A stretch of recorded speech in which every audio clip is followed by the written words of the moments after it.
Okay. And now the biggest single topic of the day: standards of radio communications. First, we're gonna go over the basic guidelines. These would be basically length, urgency, and content. Length, you want to keep comms as short as possible. Also, there's cohesion. Basically, you need to keep comms as short as possible, as concise as possible, as understandable as possible, and only use the radio when you need it and not to talk about random stuff. You can use local for that. So utilizing these guidelines, you will unclutter your radio comms extremely. There will be long transmissions, but even those will generally have a structure. One thing that is recommended if you need to send a long transmission is have a notepad with you and just write down what you're going to say, either completely or as short bulletin points. That way you don't stutter, thus cutting down on the length, and you'll make it more concise, thus making it easier to understand. Now, the next thing we need to cover is the phonetic alphabet. If everyone first hits escape so they don't accidentally fire, and secondly alt tabs and opens up their recruit handbook, which if you don't have, yell. Hey, Senior, would just shoot me a link for that. Roger, standby. While I find a link for the chief, go to page 7. Go to page, yeah, I think that would be correct. 7. Yeah, page 7. 7 and 8. Yeah, page 7 of the handbook.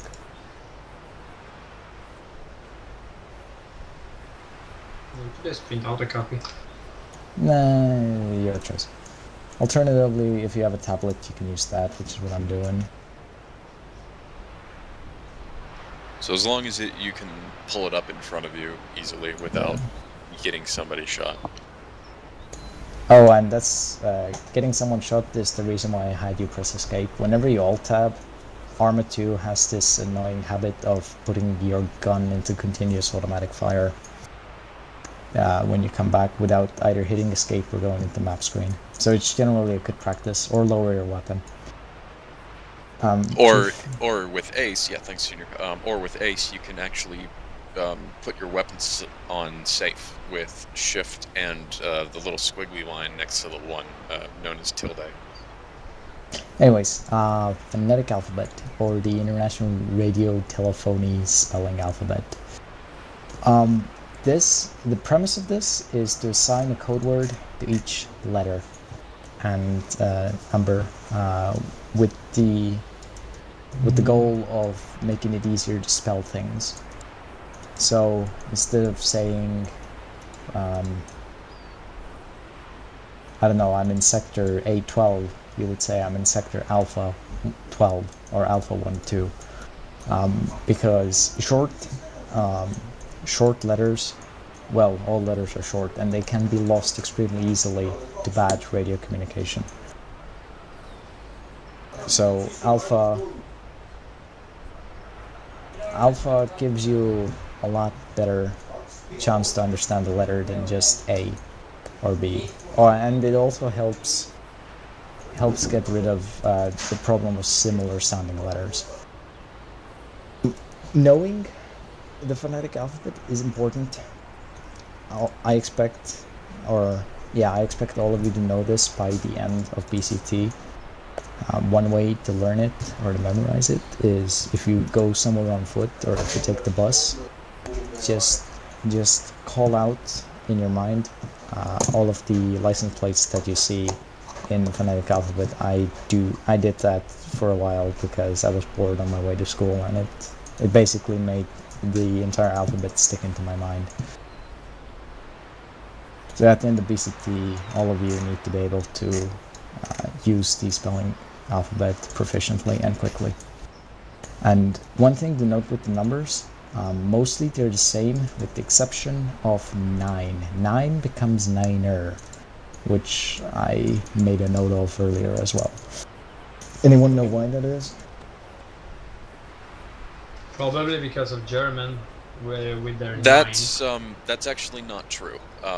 Many people make that misconception. Yeah, you would not use two languages in a radio communication. You would only use either German or English, at which point it is not applicable. Any other suggestions, ideas? Sounds good. No. What? 9 is similar to 5 in its structure. And if you're getting staticky communications, 9er is a lot easier to understand or quicker to decipher than trying to figure out if you just said 5 or 9. It'll make sense if you actually see someone make that mistake. Until then, it's kind of difficult to explain, but basically 9 is now 9er. End of. ETS Squirrel. Yep. Do we not use 5? Like how they say the 5? 5? Yeah. I honestly do not know which is applicable. Some forms of phonetic alphabets 2 turn 5 into 5, 3 into 3, and some other things, but I've chosen to neglect these. Basically just rule of thumb, keep it 5, since it's, it's easy, it'll be easier to understand. If you go to TAC-P school, you might learn different stuff, but until then, don't worry about it. 9ers about as advanced as we need to get with numbers. Question, Senior Chief. Yes. Actually, with the phonetic alphabet, are we going with Q as Quebec and not Quebec? I honestly do not care. I personally use Quebec. Yeah, we just... That's how I heard it. Yeah, we just stick with Quebec.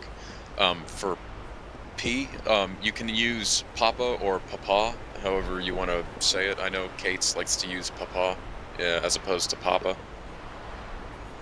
I never noticed that. But yeah. Quebec... That's the correct way to pronounce it. What, Papa? Mm-hmm. Okay.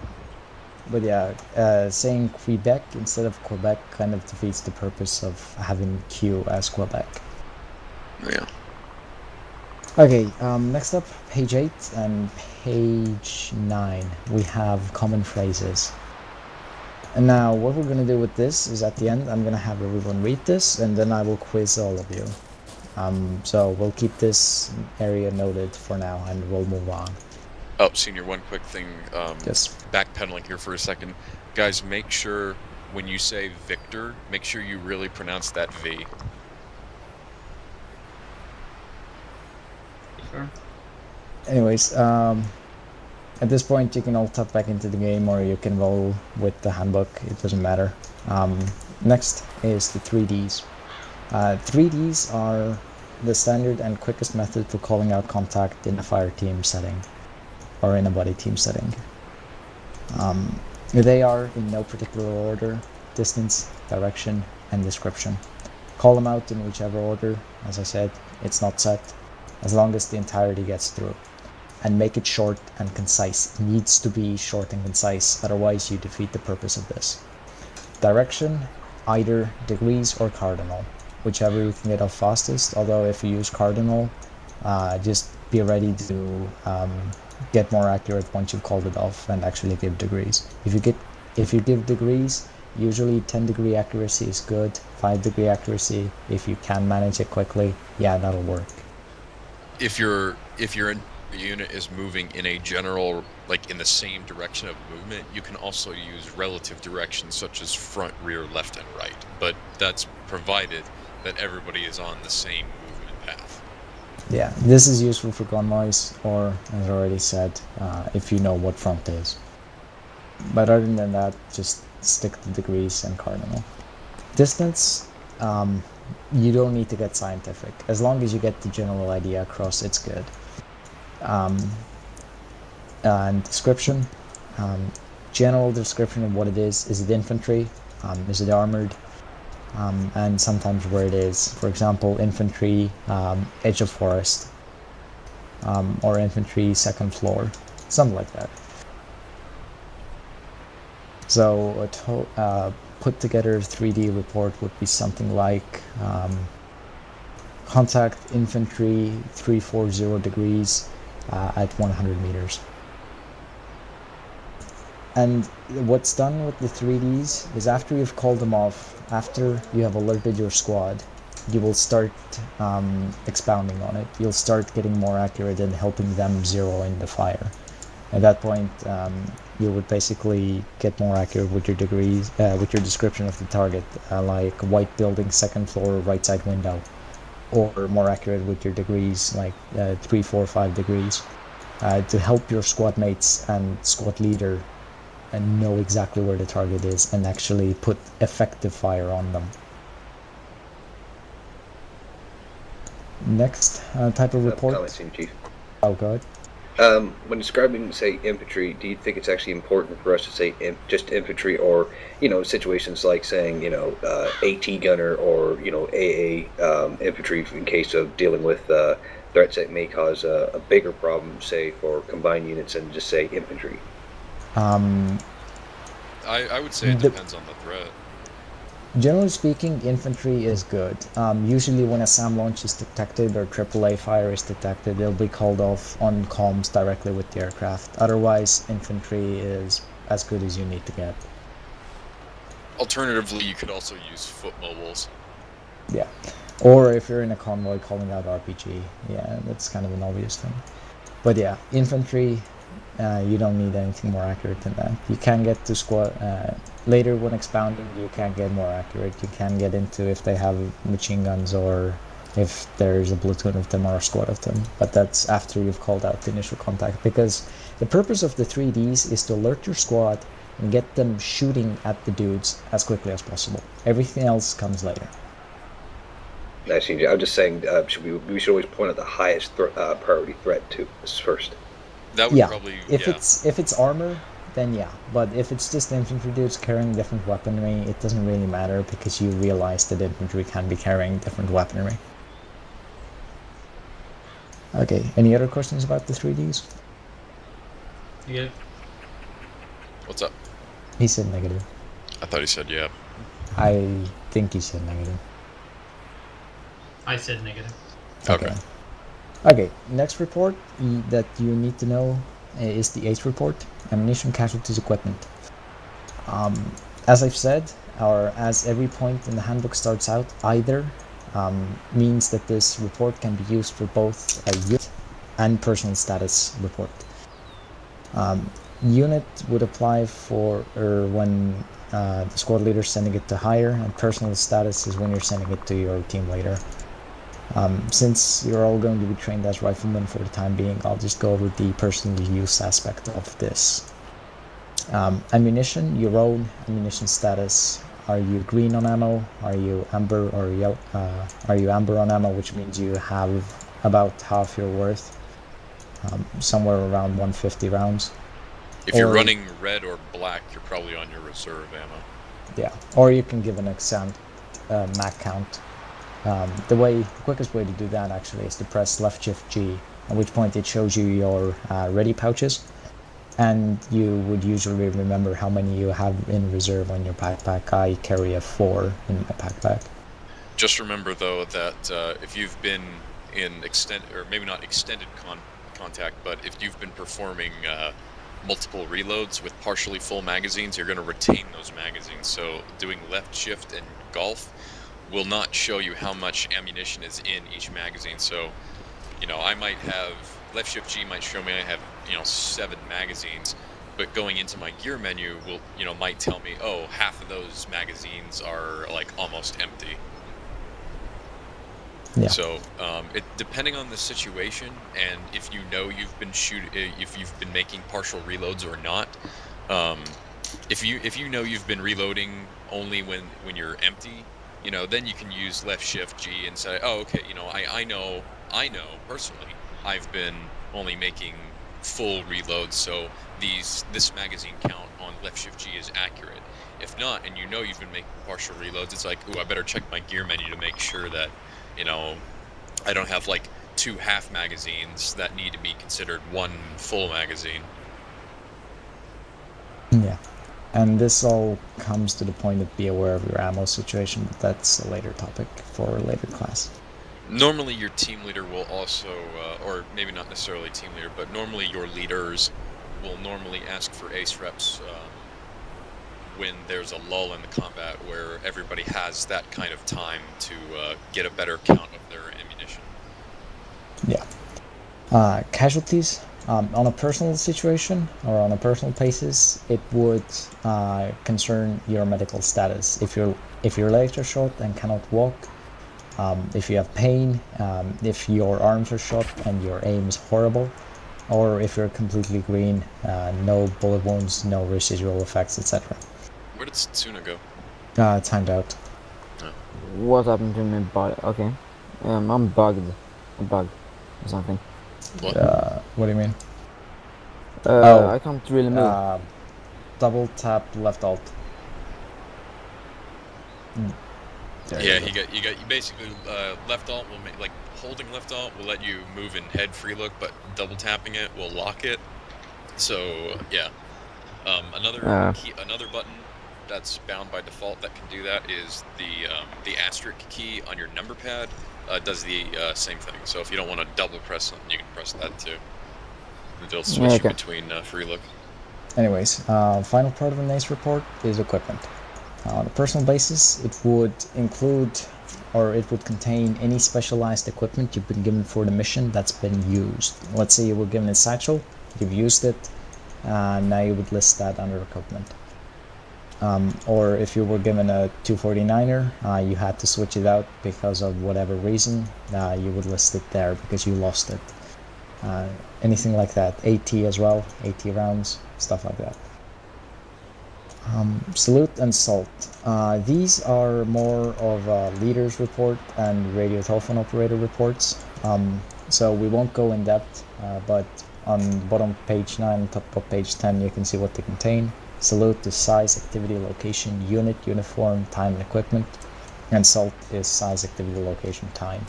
These would be used by RTOs and team leaders to communicate hostile sightings or possible hostile sightings up the chain of command, which is why they contain more information than an ACE report or stuff like the 3Ds. Obviously, these take longer to compose and are usually written down before being transmitted. Okay, now we come to the hardware. We'll be going over two radios, 148 and 152. Both are standard handheld infantry radios. One is arguably better, but they are both very much used and usable. Whatever radio your unit uses is up to those dudes.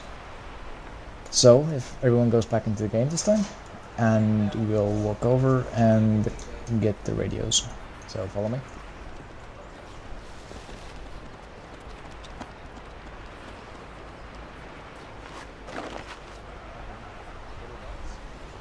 Hey guys, go with Senior Chief. It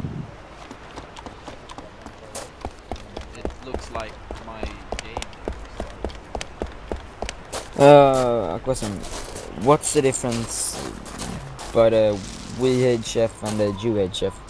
I wrote it down in the handbook as well. One has better penetration through buildings and obstacles. The other goes around stuff for better and is better for open communications. Okay, yep. Roger. Hey, Honey Badger's having a problem. I'm gonna help him out here. Roger. And if you have both radios, just go back. It doesn't matter. Just one.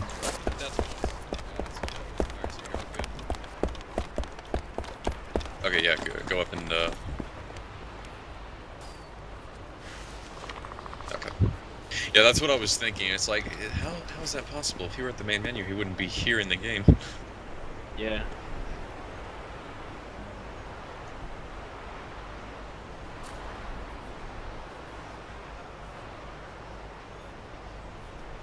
Alright, we're just getting a minute to get this stuff, and then we'll proceed.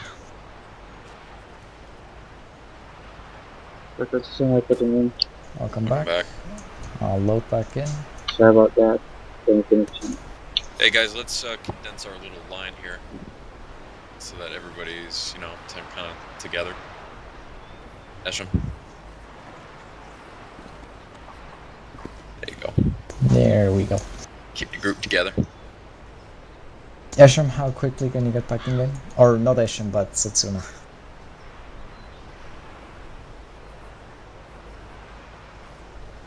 Satsuna, how quickly can you load into the game?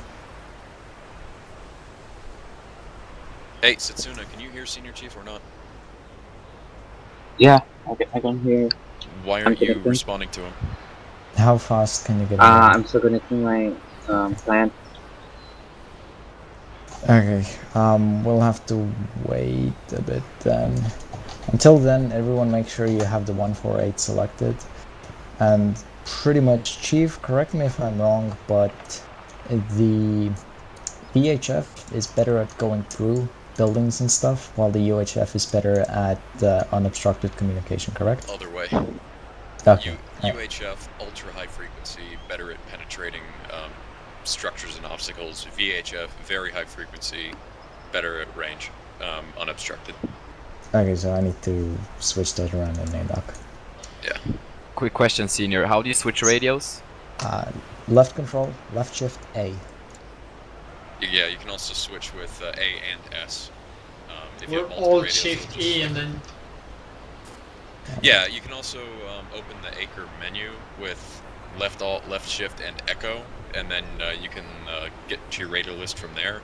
It's just faster if you have to switch in the field with control shift A and S, or A or S. is it possible for a radio to break? No. Well, okay. it depends on your definition of break. Acre can most definitely break. Yeah, Acre as the plugin can freak out and rarely, and your radios might somehow start resetting themselves to channel 1, but that's not a fault of the radio itself. It's just a problem that the plugin had a little issue. To fix that, if you notice that your radios keep resetting to channel 1, just drop them on the ground and pick them back up. That usually refreshes their ID number, and they'll work properly again. Yeah, I knew there was, they didn't have the battery, but I mean, if they got shot, something. Just one. Yeah, they No, can't it really doesn't. get shot and break. Yeah. Everybody does have their Acre turned on, yeah? Yeah, they do. Just making sure. Also, just for your knowledge, all of the radios, with the exception of the 152, can communicate with each other. So it does not matter. Whoa, Senior, what do you mean the 152?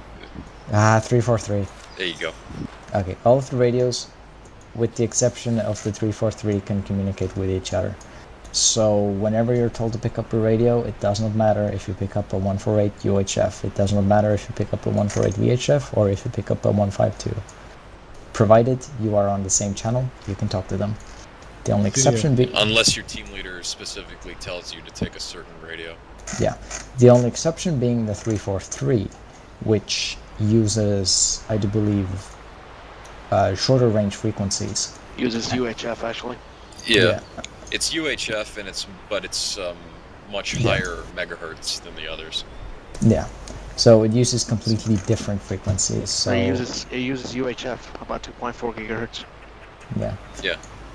So it uses completely different frequencies from the other radios. Thus, you cannot communicate with people that have 343s with the other radios, which is why it's mostly regarded as useless, and also because it has very bad range and object penetration.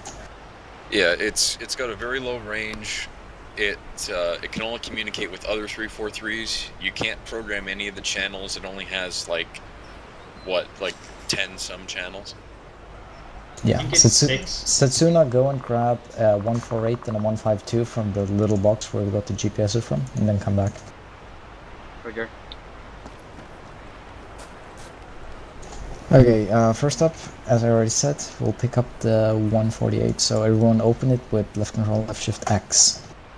Provided that the 148 is your currently selected radio. Yeah. Okay, just for visual reference, it's a black box with a green screen. If you have a completely green box, then you've got the wrong radio selected. Okay, so the 148 is probably the most developed radio in terms that it has the most functions usable on it. It has the ability to set the custom frequency to every channel, which is time consuming and is not normally done. Considering that the 148 has 100 preset channels. All right, But so if for any reason we were to ever do like any kind of PvP or something, whatever, then you would need to know how to program a custom channel. Setsuna, open the 148, make sure you have it selected with Control-Shift-A, and open it with Control-Shift-X. Okay, so channels, you change them with the up and down arrows on the radio itself. Keyboard does not function at this point. So let's go to channel 12, for example. Now something that Lieutenant Mad Falcon, I do believe, discovered is the higher you go on the radio channels, the worse they get in terms of range. Is this correct? Negative. Wasn't it? You discovered It's something a lot more with it, though. complicated. Really isn't worth explaining. It'll Okay, take then. forever. Basically, Okay, the frequency range on the 148 is so small. Like the lowest frequency is 36.625 megahertz, and the highest is 342. And then you've got like the 343, which is up at like 3,000, and that's the kind of difference. That's why the 343 is so bad. Anyways, if we're at channel 12, now we want to set the power. The more power you allocate to a channel, the further it will go. So to set the power on a 148, click the mode button twice. You will see current being 100 and new being 100. In that menu, use the down arrow once and you'll get to new 5000. Once there, press the ENT button on the radio's keyboard and done. The reason hitting the down arrow makes it go up to 5,000 because it just makes it cycle back to the top. Yeah, you could do the same thing with the up arrow, but down arrow is just faster. Get it? Okay, now escape out of it and everyone give me a radio check. One at a time, starting with Setsuna and then moving down the line. Hey, Senior, I'm going to drive over to the traffic Roger. tower. So give me. Check. All right, Setsuna's good. Next. Esham's good. Check. Stat Squirrel. Check.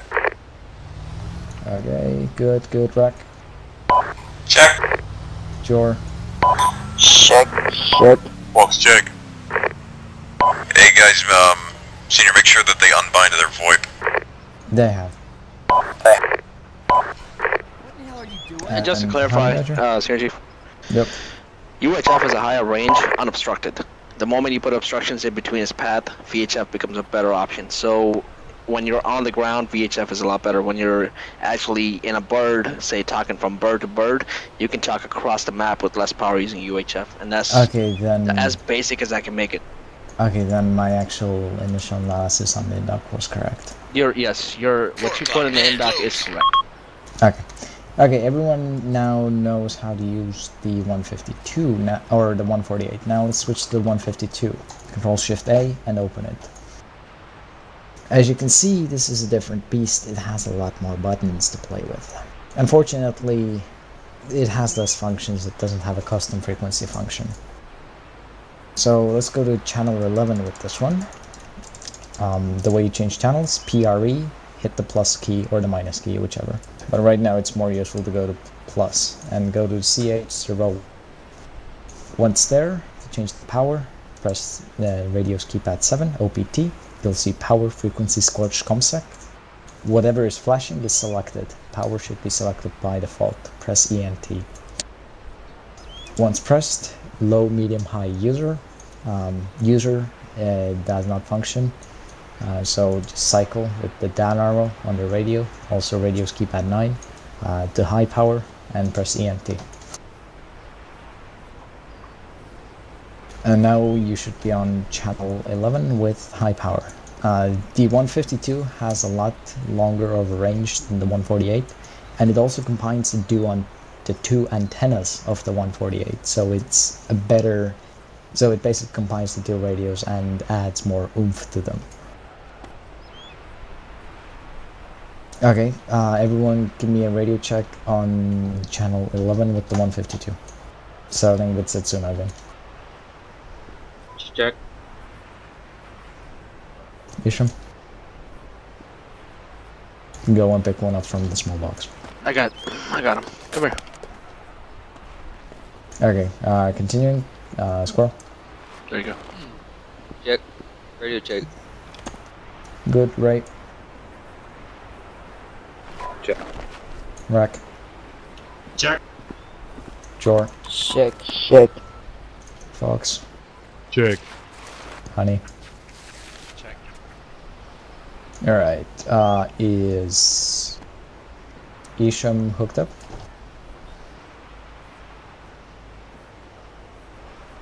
Yep.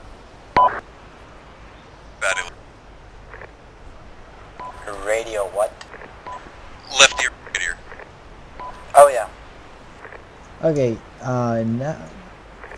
now you guys have two radios set up on two different channels. Yeah, I did get it. Okay, now if I was to talk to you right now, you would not know which radio and which channel I'm using.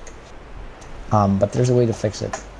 Having the 152 selected, press left control, left shift, left arrow.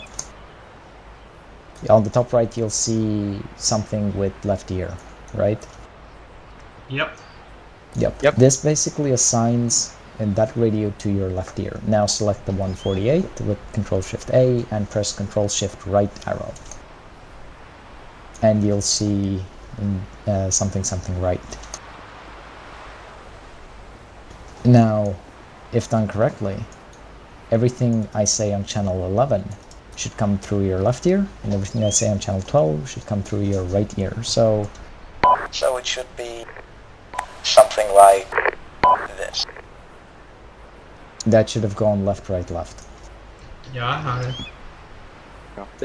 It went left, Yeah. left, right, Senior Chief. Yeah, that's what I said, left, right, left. that's right, left. Okay, this is a very useful tool for RTOs and in general. When I'm on the ground, even if I'm using a single radio, I have my squad comms in my right ear. That's my preference. That's how I like it. You can find whichever works for you. You can keep squad comms in both ears, doesn't matter, as long as it works for you. Any questions about hardware? Senior Chief, set radio back to center. It's Control Shift up arrow, right? Yes.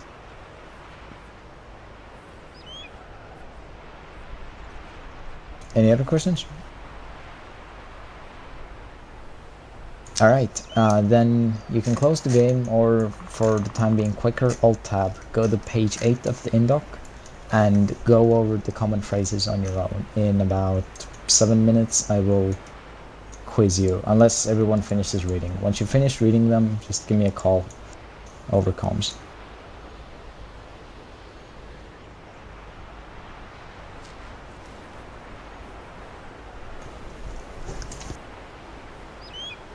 Get ready, finished. First group finished. Rakten's finished. By the way, those guys didn't actually finish reading it, they just know them. Yes, I did. Jesus Christ.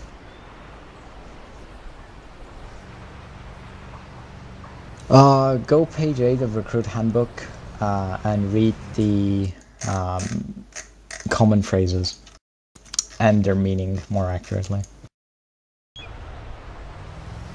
And tell me when done. Okay then. Currently waiting. You are done. You are done. Yours done. 2 more. I'm done.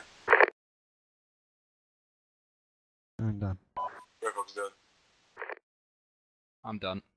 Okay. So, Squirrel, if you see an enemy or a friendly grenade land at your feet, what do you call out? Friendly what? Grenade? Yeah, a random grenade landing at your feet. What do you do? What do you call out? Grenade? Yep. Okay, I just got confused with what you said. Esham, when you're done reloading or have returned to a ready state, what do you say? No, when you're done reloading or have returned to a ready state.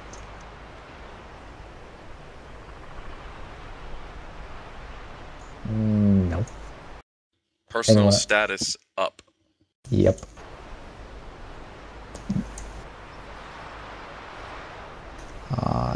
Honey Badger, when you want your unit to regroup with you, what do you tell them? On me? Correct. Alternative, which I forgot to list here, is form up. Well, actually, all three that I've listed are applicable. On me, regroup, form up.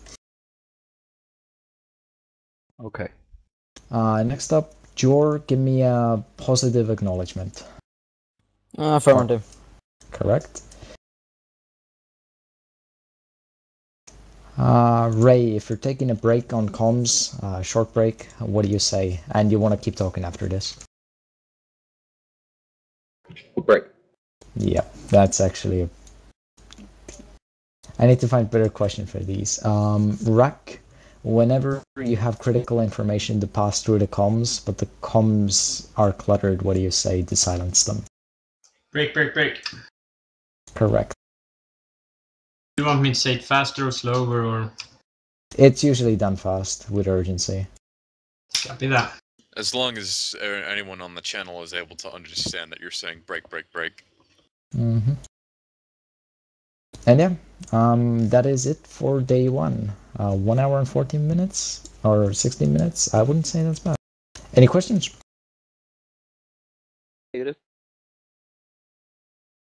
Then all of you are dismissed.